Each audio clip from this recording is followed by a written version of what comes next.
Então, retomando, nós falamos sobre as 7 expressões da cruz, onde, no período em que o Senhor Jesus ficou crucificado durante 6 horas, ele deu 7 brados. Ele foi crucificado às 9 horas da manhã, e ele rendeu o seu espírito às 15 horas, às 3 horas da tarde. Esses brados, eles estão todos relatados nos 4 evangelhos, Mateus, Marcos, Lucas e João, onde nos relata todos esses brados. Nós estamos falando eles em ordem cronológica, então não existe um texto base, existe uma ordem cronológica dentro do horário de cada acontecimento. Então nós falamos a semana passada sobre o primeiro brado, que foi sobre o perdão, aonde o Senhor Jesus, quando foi crucificado, você lembra qual foi o brado dele? Pai, perdoa-lhes porque eles não sabem o que fazem. Logo depois, nós vimos sobre salvação. Logo após também nós falamos sobre o cuidado, quando ele falou ali da sua mãe, né, o cuidado que ele teve, a expressão de amor que ele teve. E continuando, eu gostaria de convidar que você abrisse comigo a sua Bíblia em Mateus, capítulo 27, verso 45. Onde esse quarto brado do Senhor Jesus, ele nos expressa amor. Expressa amor. Na realidade, a essência e a base de tudo que nós temos falado nesses domingos é o amor. É o amor.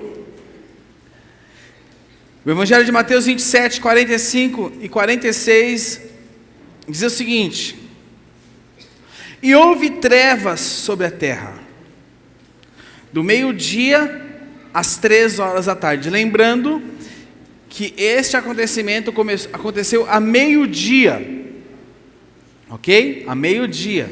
Então, do meio-dia às 3 horas da tarde, houve trevas sobre a terra.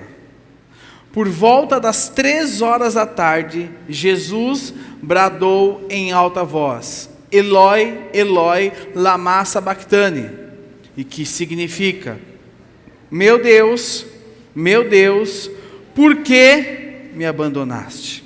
Até aí. Senhor, obrigado pelo privilégio de nós podermos ouvir a Tua palavra. Que seja um momento onde o Teu Espírito Santo nos direcione. Que seja um momento onde o Teu Espírito Santo nos ministre.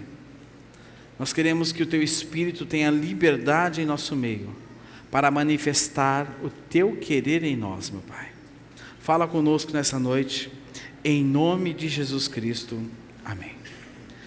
Houve trevas sobre a terra, do meio-dia às 3 horas da tarde.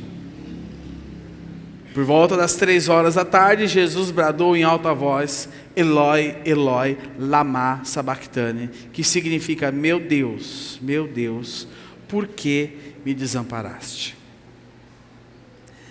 O quarto brado que nós vamos falar, a quarta expressão da cruz, nos expressa o amor.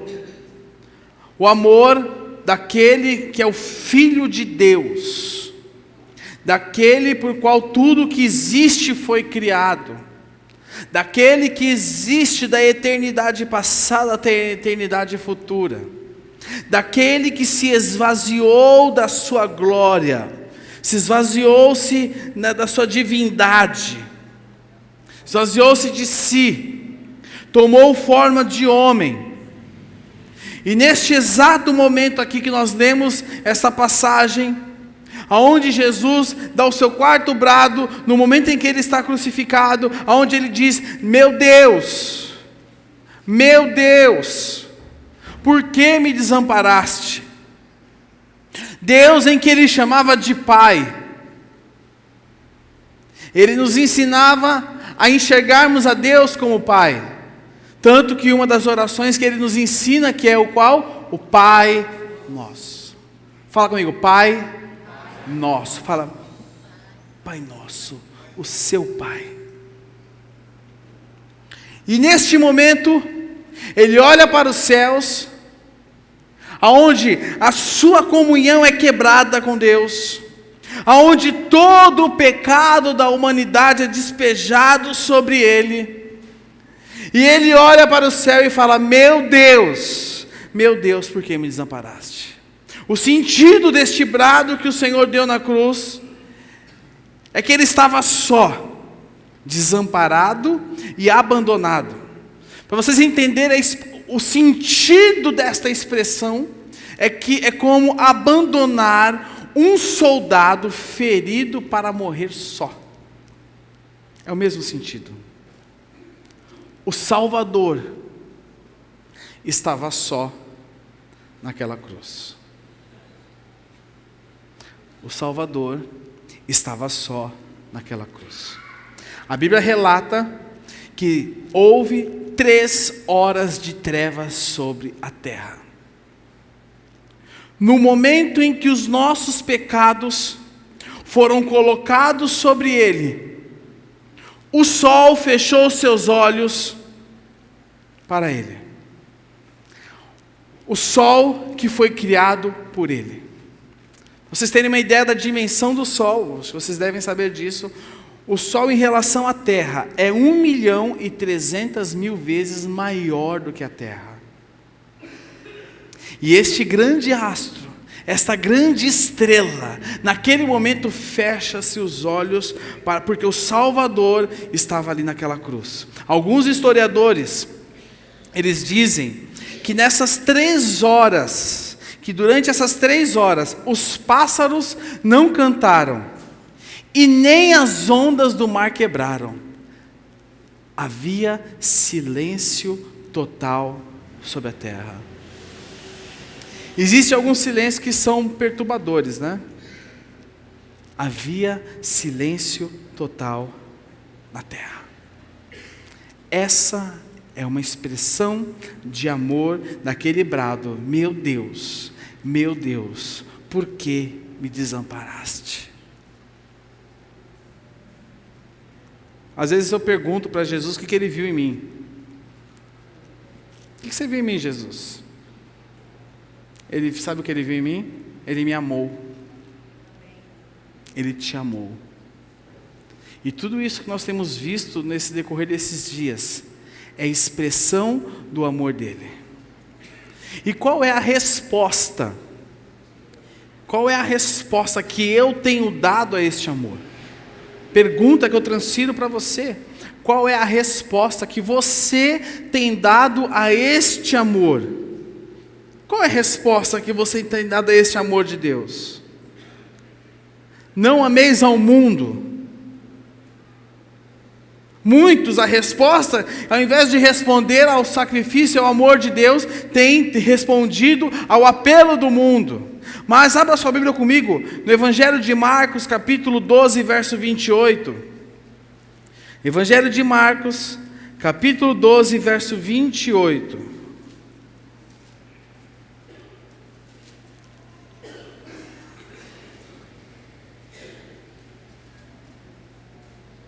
Marcos 12, 28, nos mostra que o amor não é um conselho, mas o amor é um mandamento. Onde diz o seguinte: um dos mestres da lei aproximou-se e os ouviu discutindo. Notando que Jesus lhes dera uma boa resposta, perguntou-lhe: de todos os mandamentos, qual é o mais importante? Respondeu Jesus: o mais importante é este: ouve, ó Israel, o Senhor, o nosso Deus, o Senhor é o único Senhor. Verso 30. Ame o Senhor, o seu Deus, de todo o seu coração, de toda a sua alma, de todo o seu entendimento e de todas as suas forças. E o segundo é este: ame o seu próximo como a si mesmo. Não existe mandamento maior do que estes. Verso 30. Ame o Senhor, o seu Deus, de todo o seu coração, de toda a sua alma, de todo seu entendimento e de todas as suas forças. Pergunta: como você tem respondido? Que resposta você tem dado a este amor? Será que o amor de Deus, o amor de Jesus Cristo, tudo aquilo que Ele demonstrou na cruz, é somente uma figura, onde você sabe, aconteceu, mas beleza? Ou será que é uma verdade na sua vida? Qual é essa resposta? Nós vivemos hoje em meio a uma geração que não ama o Senhor, e que se ama-se porque Deus pode lhe dar algo em troca, ama Deus como se Deus fosse o gênio da lâmpada, aquele em que eu faço os meus pedidos, e eu amo Ele porque Ele me dá, porque Ele me abençoa, porque Ele me prospera, porque Ele acrescenta, porque Ele faz. É este evangelho que é falado. E a resposta que as pessoas dão é em amor a uma resposta, aquilo que Deus pode proporcionar para elas. Esta é a geração em que nós vivemos. Mas mesmo, eu queria te falar algo. Em meio às suas dificuldades, você ama o Senhor? Em meio às suas lutas, você ama o Senhor? Em meio às situações suas do seu dia a dia, você tem amado o Senhor? Meu irmão e minha irmã, Ele te amou primeiro. Ele te amou primeiro. Ele te amou primeiro. E quando eu e você amamos ao Senhor, a primeira coisa que é quebrada na minha vida, na sua vida, sabe o que é? Algo chamado ego. O nosso ego não fica inteiro. O apóstolo Paulo, lá em Filipenses capítulo 3, abra sua Bíblia comigo, Filipenses capítulo 3, verso 4, nos mostra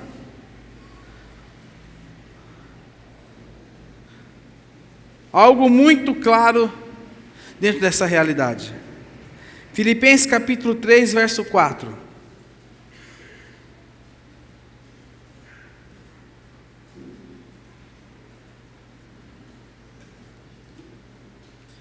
Filipenses 3, 4, presta atenção, o apóstolo Paulo vai dar o currículo dele, quem ele era,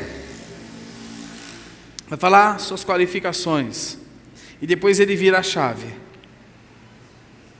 Ele diz o seguinte: embora eu mesmo tivesse razões para ter tal confiança, se alguém pensa que tem razões para confiar na carne, olha o que ele diz, eu ainda mais, circuncidado no 8º dia de vida, pertencente ao povo de Israel, a tribo de Benjamim, verdadeiro hebreu, quanto à lei, fariseu, quanto ao zelo, perseguidor da igreja, quanto à justiça que há na lei, irrepreensível. Agora ele vira a chave, olha só o que ele fala: mas o que para mim era lucro, passei a considerar como perda, por causa de quem? Por causa de quem? Mais do que isso, considero tudo como perda, comparado com a suprema grandeza do conhecimento de Cristo Jesus, meu Senhor, por quem perdi todas as coisas. Eu considero como esterco para poder ganhar Cristo e ser encontrado aonde? Ser encontrado aonde, meus irmãos?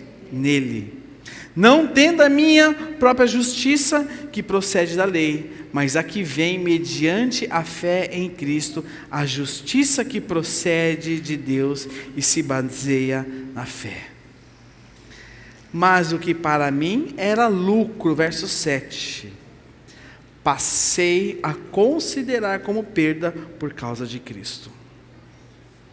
Ele abriu mão de tudo, o ego dele foi despedaçado. Ele mostrou que o coração dele não estava nas qualificações dele, que tornavam ele uma pessoa influente e poderosa, mas o coração dele estava no Senhor. Preste atenção. Você se assemelha àquilo que você ama.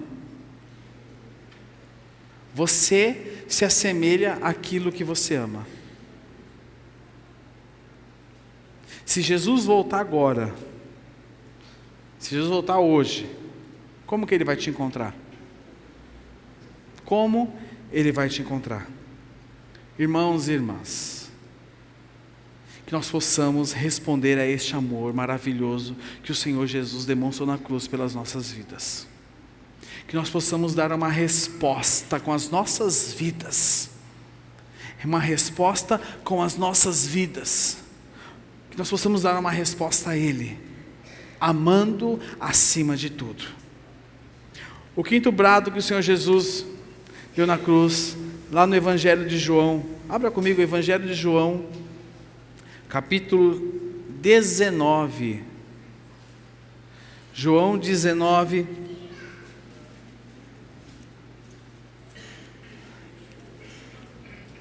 Verso 28.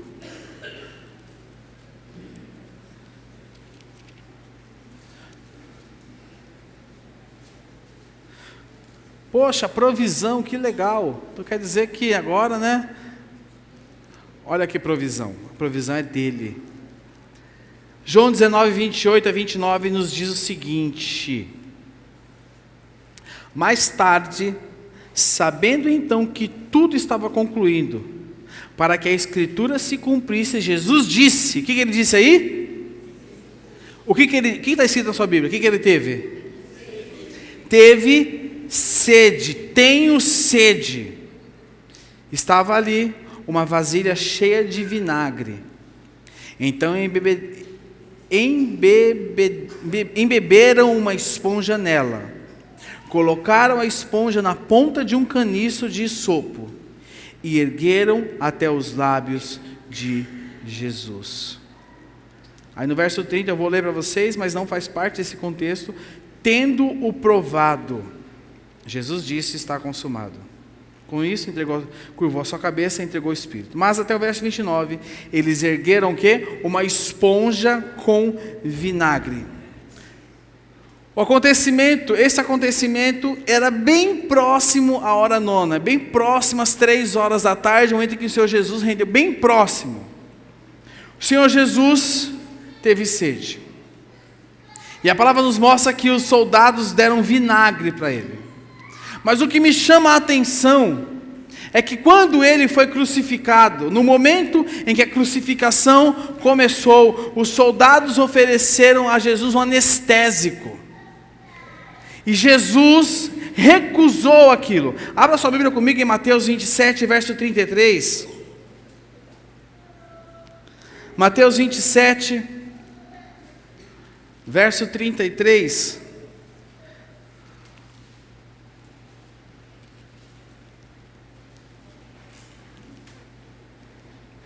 Mateus 27, versículo 33. Diz o seguinte: chegando a um lugar chamado Gólgota, que significa lugar da caveira, deram-lhe a beber vinho com fel. Algumas versões diz vinagre com fel. Mas ele, provando, não quis o quê? Este ato que os romanos tinham com os seus prisioneiros era um ato de misericórdia, onde eles davam um anestésico para poupar o prisioneiro do sofrimento. Mas Jesus recusou. Sabe por quê? Porque ele não queria perder em nenhum momento a sua consciência. O nosso rei, o nosso Senhor, desejava estar consciente em tudo aquilo que ele fosse passar na cruz do Calvário. E chegou um momento em que ele diz que estava com sede. Uma pergunta, boba, mas é uma pergunta. Se alguém bater na porta da sua casa e falar: você poderia me dar um copo de água? O que você dá para essa pessoa? Vinagre? Água. Jesus disse que estava com sede. Mas aqueles soldados deram vinagre para ele. Sabe por quê? Porque isso faz parte do ato de maldade do homem. Aquilo que estava dentro, que está dentro, foi colocado para fora.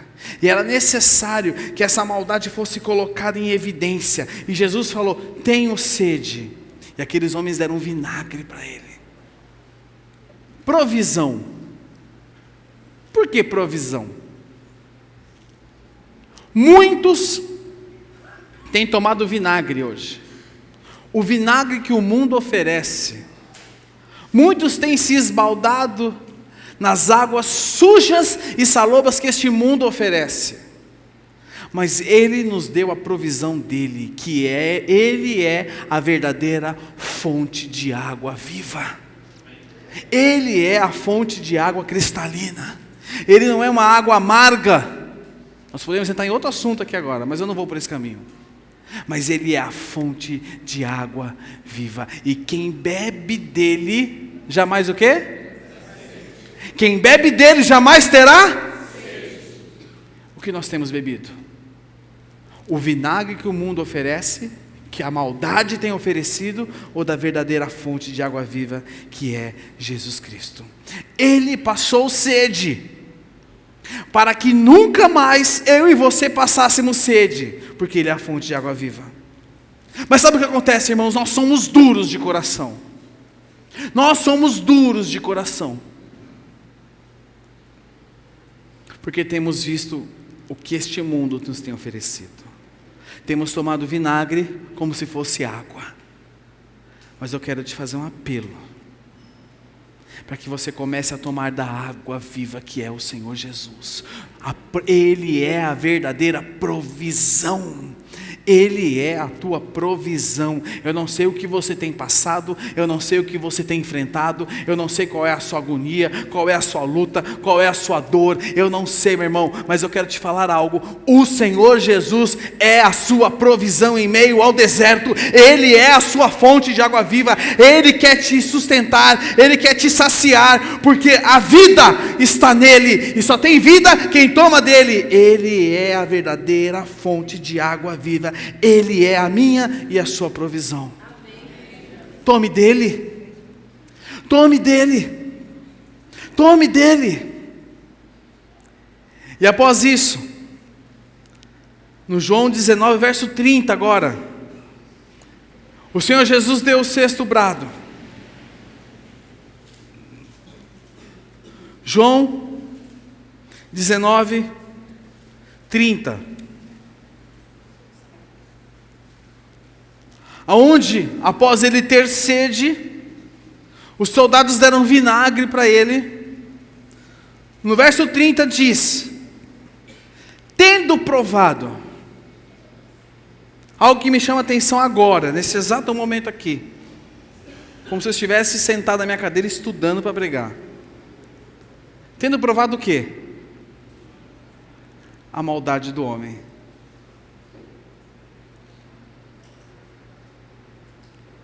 Tendo provado a maldade do homem. Jesus disse: está, com isso curvou a cabeça e entregou o Espírito.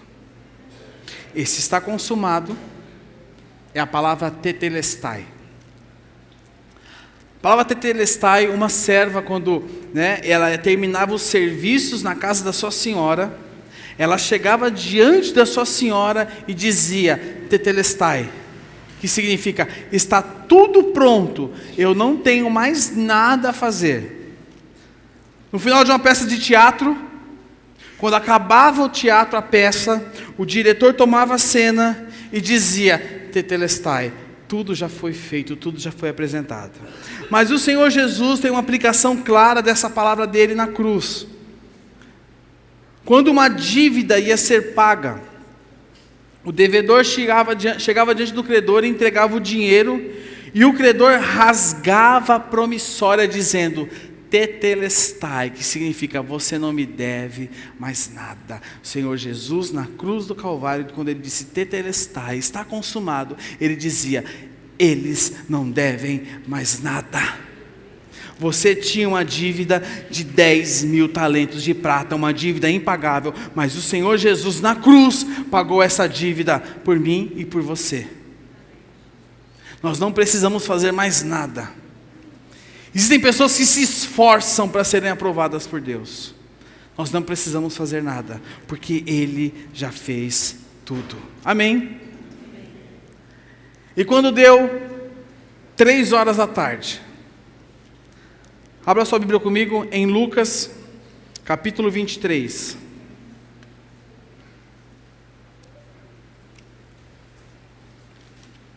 Lucas, capítulo 23, verso 46.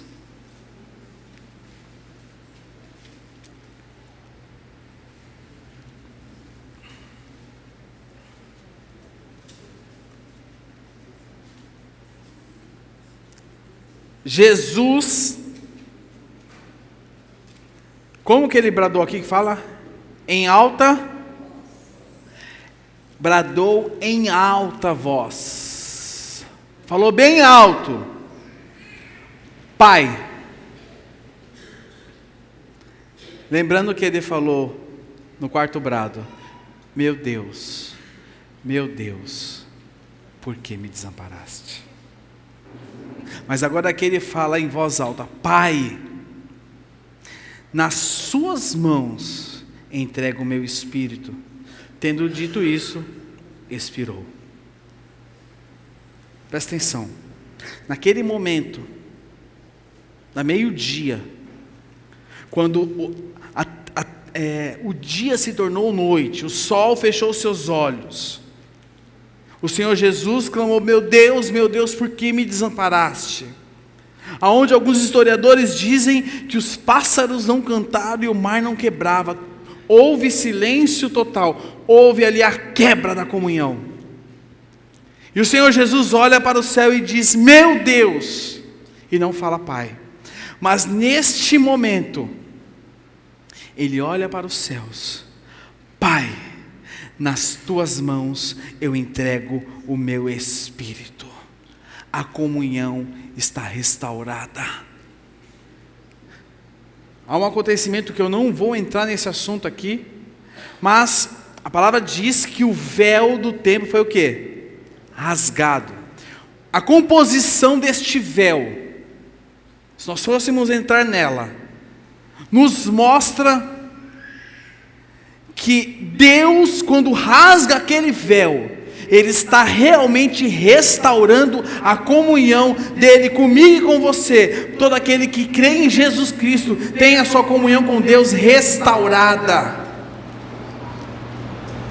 Ele restaurou a minha e a sua comunhão, porque Ele chama Deus de Pai. Eu não sei a que distância você está do Senhor hoje. Eu não sei como está a sua vida com Deus hoje. Nós observamos que às vezes, quando nós pedimos, vamos orar, muitos pensam no fantástico. Estou pensando no fantástico, não é? Muitos estão longe de Deus. Mas Deus está perto de nós. A minha comunhão e a sua comunhão vai restaurar. Como está a sua vida hoje com Deus? Como está a sua vida hoje com Deus? Quer saber se você está evoluindo? Tem um teste para você. Você gosta de teste? Aquele lá de jornal, você vai colocar, você vê jornal na sua cabeça, tem um teste para você. Presta atenção. Pergunte a si mesmo se de todo o tempo que você tem de conversão, quanto tempo você tem de conversão? Eu converti em 94, dá 25 anos, bodas de prata com Jesus. Quanto tempo você tem de conversão? Quando você aceitou Jesus? Todo o tempo que você tem de conversão, com quem você se parece mais? Com quem você era ou com Cristo? Com quem se parece mais? A resposta a essa pergunta pode dizer muito acerca da sua vida hoje. Como está a sua comunhão com Deus? Eu quero colocar a luz aqui no expressão do apóstolo Paulo, que nós lemos lá em Filipenses, capítulo 3, verso 8 e 9. Eu vou ler para você. Quando ele declara, ele fala o currículo dele, quem ele era e o que ele abriu mão, né? Ele fala, mais do que isso, considero tudo como perda, comparado com a suprema grandeza do conhecimento de Cristo Jesus, meu Senhor, por quem perdi todas as coisas, e eu as considero como esterco, para poder ganhar a Cristo. Verso 9. E ser encontrado nele. Ser encontrado nele. A minha maior oração, é ser encontrado no Senhor. Ser encontrado no Senhor. Naquilo que tem te roubado dia a dia. Aonde o Senhor está te encontrando? Nele. Eu quero ser encontrado nele. Porque quando eu estou encontrado nele, meu irmão, eu estou vivendo para ele. Eu estou respondendo ao amor dele. Eu estou no mundo, mas como sal dele e como luz dele, não como parte dele. Quando eu sou encontrado nele, tudo que está ao meu redor, não porque você tem poder, mas porque o poder do Espírito Santo de Cristo está em você, é mudado, porque você é encontrado nele. E para nós concluirmos aqui, 3 pensamentos, 3 coisas. Primeiro, em todos esses 7 brados, durante as 6 horas que o Senhor Jesus ficou pendurado naquela cruz, nu, humilhado, sofrendo, em nenhum momento ele perdeu o controle da situação. Ele permaneceu lá como um rei. Segunda coisa, eu entendo que o maná, que o amor é como o maná. Todos os dias eu preciso me alimentar do amor de Deus. Todos os dias eu preciso estar em contato com o Senhor. Todos os dias eu preciso estar na presença dele. Porque, presta atenção, o maná era por dia. O maná de hoje, eu não podia pegar o maná de amanhã hoje. O maná era por dia. Presta atenção, o maná do meu irmão é dele, não é meu. Eu preciso ter experiências com o Senhor. Você precisa buscar experiências com Deus. Porque quando nós não temos experiências com o Senhor, nós estamos cheios das nossas experiências, cheio de si mesmo. Eu quero ser encontrado nele. Em terceiro e último lugar, não sei você, mas eu acho que você também. Nós temos uma séria tendência para amarmos o mundo. O mundo chama a nossa atenção. Não há um mundo, vocês entendem, já deixei isso claro. O que esse sistema nos mostra chama a nossa atenção. Que eu e você hoje possamos olhar no amor de Deus, nos alimentar dia após dia do amor de Deus. Talvez você esteja aqui hoje e você não se sinta amado. Eu quero te falar algo. O Senhor te ama. O Senhor te ama. E o Senhor te amará eternamente. E apoiado nesse amor, a sua vida vai a partir de hoje. Peço